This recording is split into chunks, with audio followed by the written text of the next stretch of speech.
Bonjour à toutes, bonjour à tous, je suis heureux de vous retrouver en ce mercredi 22 avril 2026.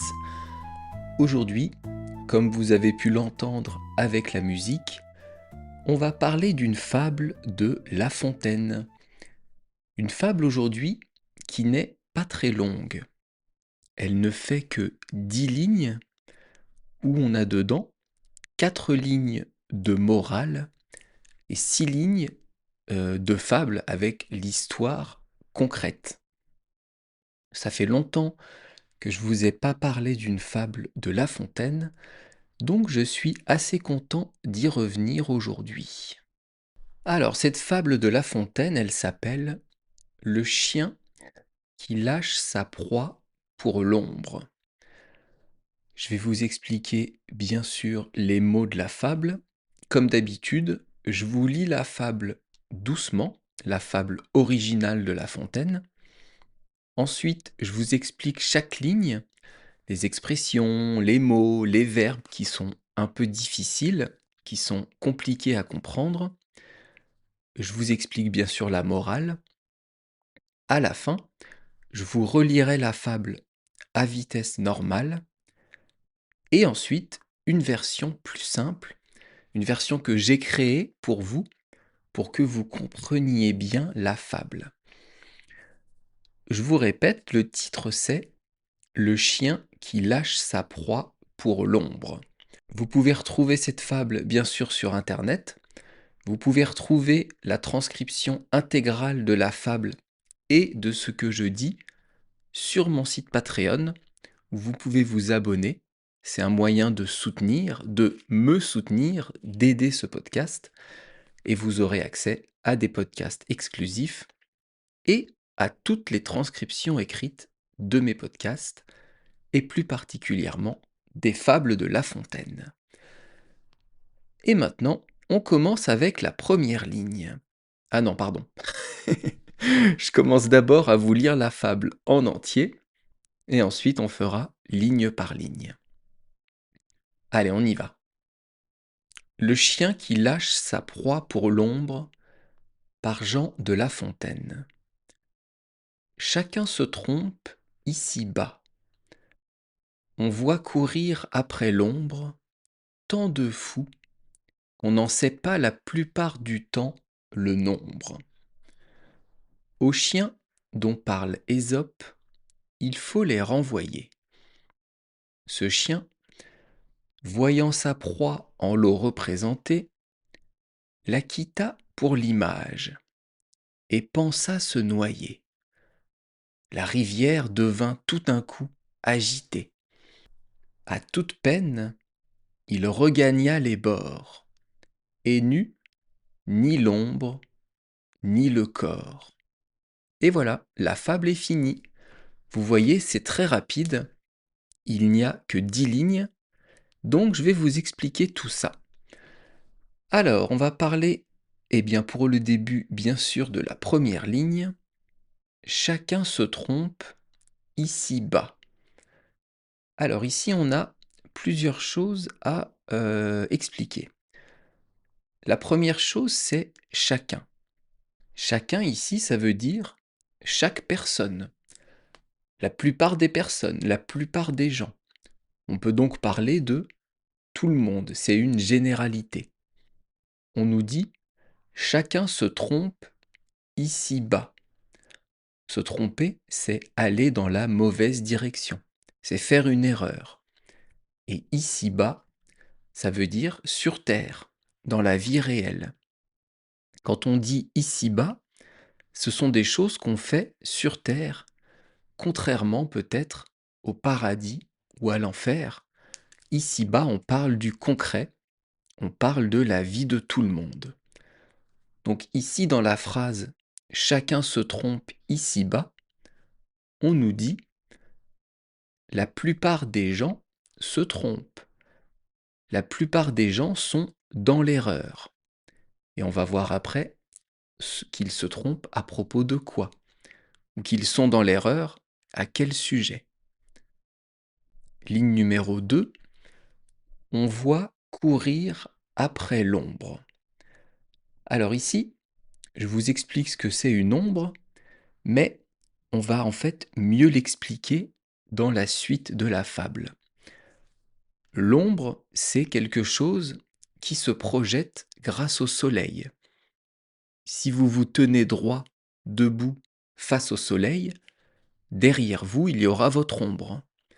Si vous mettez, je ne sais pas, n'importe quoi, un pot de fleurs dans l'herbe, un pot de fleurs sur une terrasse, au soleil, eh bien, suivant la position du soleil, vous allez voir derrière ce pot de fleurs l'ombre.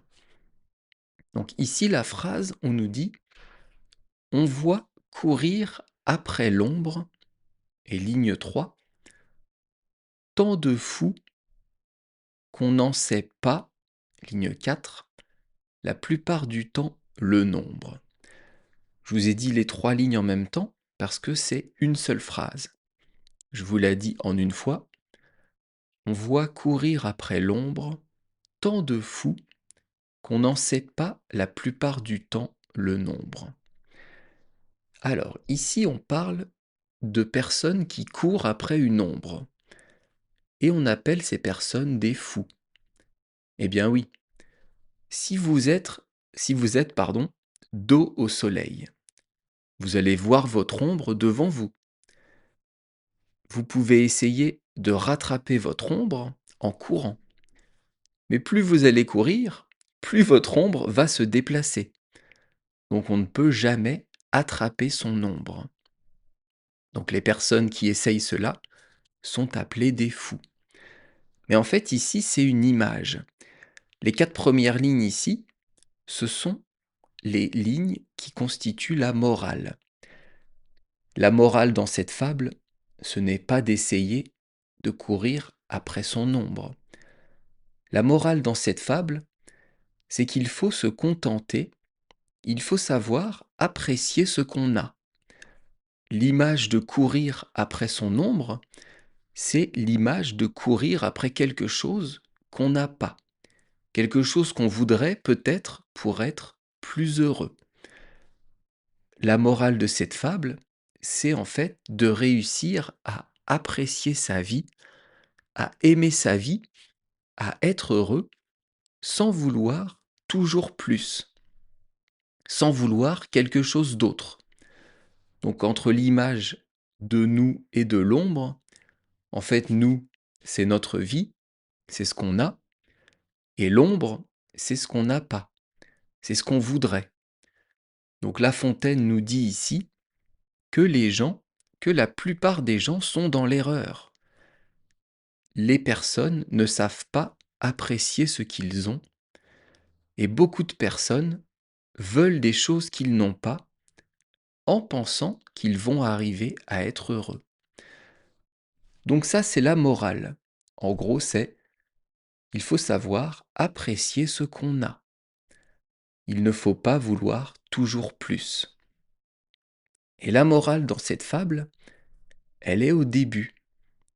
Ça arrive dans les fables de La Fontaine, mais c'est assez rare. D'habitude, la morale est à la fin. Ici, elle est au début.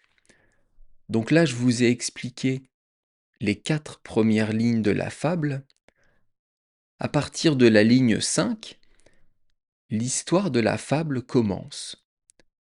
Donc en fait, l'histoire de la fable ne dure que 6 lignes. 5, 6, 7, 8, 9 et 10e ligne. Alors la ligne 5, c'est aux chiens dont parle Ésope, il faut les renvoyer. Ésope, c'est un fabuliste, c'est un auteur grec dont La Fontaine s'est beaucoup inspiré pour ses fables. Donc en fait ici, il parle d'Ésope, il lui rend hommage. Il dit que pour ces personnes dont on a parlé, pour ces personnes qui ne savent pas apprécier ce qu'elles ont, eh bien il faudrait les renvoyer, il faudrait les envoyer lire la fable du chien d'Ésope. Mais en fait, cette fable, La Fontaine va nous l'expliquer, va nous la dire juste après. Donc il n'y a pas besoin d'aller chercher la fable d'Ésope. Juste écoutez aujourd'hui le podcast, vous allez comprendre. Ligne 6. Ce chien, voyant sa proie en lot représentée. Donc ici on a un chien. C'est l'animal que vous voyez sur l'image du podcast. Et il tient dans sa gueule une proie. Une proie, c'est un animal, un objet, quelque chose qu'il a réussi à attraper, donc qui est pour lui, qu'il tient dans sa gueule. Pour un animal, on dit une gueule, pour l'humain, on dit la bouche. Donc le chien, il a quelque chose dans sa gueule et il voit dans l'eau de la rivière le reflet. Il voit l'image de cette chose, de cet animal. Je vous répète la ligne. Ce chien, voyant sa proie en l'eau représentée. Voyant, c'est qu'il est en train de voir, et en l'eau, c'est dans l'eau. Donc le chien voit sa proie dans l'eau. Ligne 7.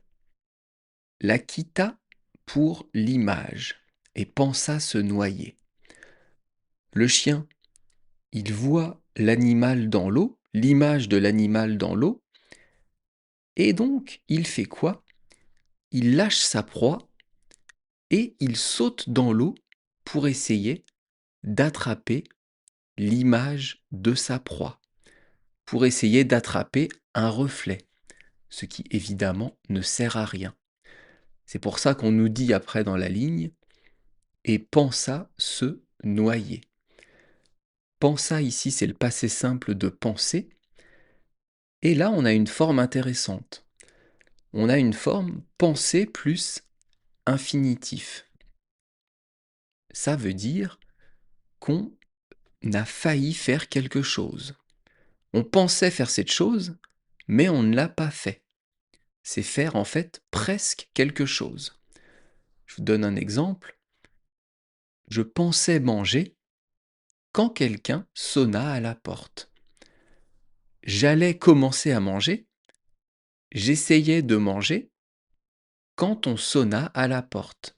Je pensais manger, c'est penser qui est conjugué, plus l'infinitif du verbe manger. On peut dire aussi un autre exemple. Qu'est-ce qu'on a? Il pensa mourir dans un accident, mais il survécut. Il pensa mourir, on a pensé plus infinitif, la personne a cru qu'il allait mourir. Il a failli mourir, il est presque mort, mais en fait, il a survécu. Il était encore vivant après l'accident. Donc revenons à la fable et au chien. Le chien voit dans l'eau le reflet de sa proie, le reflet de l'animal, et il lâche la proie, il saute dans l'eau, et il a failli se noyer, car évidemment, il est tombé la tête la première dans l'eau. Ligne 8. La rivière devint tout d'un coup agitée. La rivière, c'est le cours d'eau dans lequel le chien a sauté. Devint, c'est le verbe devenir au passé simple. Et agité, c'est qui est remué, qui a beaucoup de courant. Donc la rivière, qui était peut-être calme, devient agitée, s'agite. Et donc pour le chien, c'est difficile de nager et de rester la tête hors de l'eau. Ligne 9. À toute peine, il regagna les bords. À toute peine, ça veut dire avec de la peine, avec difficulté. La rivière est agitée, du coup le chien a du mal à nager, a du mal à revenir sur les bords. Mais il y arrive. On a encore ici du passé simple, avec le verbe regagner, c'est il regagna les bords, et regagner quelque chose, c'est atteindre quelque chose. Ce n'est pas gagner une nouvelle fois, regagner, c'est atteindre, c'est arriver à un endroit. Donc le chien, avec difficulté, arrive à remonter sur la terre, arrive à remonter sur le bord de la rivière. Et ligne 10, c'est la conclusion. Et nu, ni l'ombre, ni le corps. Le chien arrive sur le bord de la rivière. Il n'a évidemment pas réussi à attraper l'image de la proie, à attraper l'ombre, à attraper le reflet. Et comme il avait lâché l'animal juste avant, eh bien il ne l'a plus. Donc le chien n'a plus rien. Et ça, c'est la fin de l'histoire, c'est la fin de la fable. Au début, le chien avait une proie, avait de quoi manger, et à la fin, il n'a plus rien. Parce qu'il a voulu avoir plus, parce qu'il a voulu obtenir peut-être une deuxième proie, l'image de la proie, eh bien, il n'a plus rien. Il n'a pas apprécié ce qu'il avait, il n'a pas réussi à être heureux avec sa proie, il a voulu plus, et au final, il n'a rien. Est-ce que vous voyez le lien entre l'image du chien et la morale du début? Je vous rappelle, la morale, c'était qu'il faut se contenter de peu. Il faut savoir apprécier ce qu'on a. Si on veut transposer cette fable dans le monde actuel, on pourrait parler des influenceurs. Les influenceurs, pas tous bien sûr, mais une partie, vont plutôt euh, perdre leurs amis, peut-être se détacher de leur famille pour une quête de like, une quête de vues, alors que ce n'est pas ça le plus important. Les influenceurs cherchent à avoir le plus de vues possible, le plus de likes possible, peut-être au détriment des choses importantes de leur vie. Ils vont vouloir toujours plus de likes, toujours plus de vues de leurs posts, alors que peut-être ce qui est important, eh bien ce sont leurs amis réels, leurs amis de la vraie vie. Est-ce que c'est un peu plus clair pour vous, la fable? Je vais vous la relire un peu plus rapidement, donc comme si je la lisais à des Français, et après, je vais vous lire la fable que j'ai réécrite, la fable plus facile à comprendre. On y va pour la version originale à vitesse standard. Le chien qui lâche sa proie pour l'ombre, par Jean de La Fontaine. Chacun se trompe ici-bas. On voit courir après l'ombre tant de fous qu'on n'en sait pas la plupart du temps le nombre. Aux chiens dont parle Ésope, il faut les renvoyer. Ce chien, voyant sa proie en l'eau représentée, la quitta pour l'image et pensa se noyer. La rivière devint tout d'un coup agitée. À toute peine il regagna les bords, et n'eut ni l'ombre, ni le corps. Et voilà, ça c'est la fin de la fable. Vous voyez, c'est très rapide. Et je vais vous lire maintenant, doucement, la version que j'ai réécrite. Le chien qui lâche sa proie pour l'ombre, réécrite par moi. La plupart des gens sont dans l'erreur. Il y a tellement de personnes qui ne savent pas apprécier ce qu'ils ont qu'on n'en connaît même pas le nombre. Ces personnes devraient lire la fable du chien d'Ésope.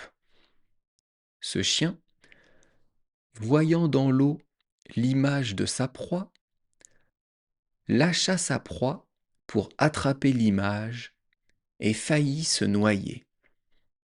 La rivière s'agita. Avec difficulté, il remonta sur terre, sans l'ombre et sans la proie. Et voilà, j'ai fini de vous expliquer cette courte fable de La Fontaine. J'espère que vous avez apprécié. Je vous invite à me laisser sur YouTube un petit commentaire pour ceux qui m'écoutent sur YouTube. Vous pouvez donc, je vous ai dit, retrouver la transcription écrite sur mon site Patreon.